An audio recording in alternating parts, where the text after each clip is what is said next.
السلام علیکم دوستو، آج کا ہمارا سوال ہے کون سی ایسی چیزیں ہیں جو انسان کے مرنے کے بعد اس کے لیے صدقہ جاریہ بن جاتی ہیں؟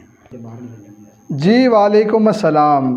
میں آپ کو یہ بتاتا چلوں کہ جب انسان مر جاتا ہے تو اس کا نامہ اعمال ٹھپ کر دیا جاتا ہے، اس کا نیکیوں کی طرف تمام اس جہاں میں جو کرتا تھا وہ سلسلہ منقطع کر دیا جاتا ہے، اس کے تمام اعمال ختم ہو جاتے ہیں، وہ قبر میں گھبرا جاتا ہے، اس سے نیکیوں کی ضرورت رہتی ہے، صدقے کی جاریہ اس کے پیچھے جو ہوتی ہیں نیکیاں ان کی ضرورت رہتی ہے۔ کون سی چیزیں ہیں جو اس کے بعد صدقہ جاریہ بن جاتی ہیں؟ اسے ایٹومیٹک نیکیاں مل جاتی ہیں۔ جیسے اس کے دور میں ہمیں فری ایم بی فری کو اچھا سا پیکج مل جائے تو ہم خوش ہوتے ہیں، اسی طرح وہ بھی خوش ہوتے ہیں جب ان کو اچھا پیکج مل جائے۔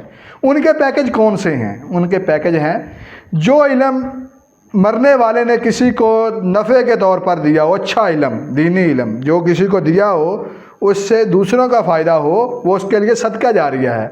دوسرا، نیک اعمال، اس کی اولاد جو نیک اعمال کرے وہ اس کے کھاتے میں ٹھہرائے جاتے ہیں، اس کی اولاد نیک ہو وہ اس کے لیے۔ تیسرا، جو اس کے پیچھے صدقہ خیرات کیا جائے، کسی کو کھانا کھلایا جائے، کسی کے پیسے دیے جائیں، اس کی جائیداد سے کسی کو کوئی چیز دی جائے، وہ اس کے نام اعمال میں جاتی ہے۔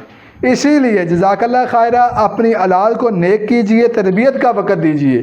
ایک اہم بات، ان کے ساتھ بیٹھیے، آپ بیٹھیے، بیٹھ کے اپنے بڑوں کے لیے دعا کیجئے، کل یہ آپ کے پیچھے صدقہ جاریہ بنیں گے، انہیں نیک اعمال کرنے کی تلقین کیجئے۔ یا حی یا قیوم، جزاک اللہ خیرہ۔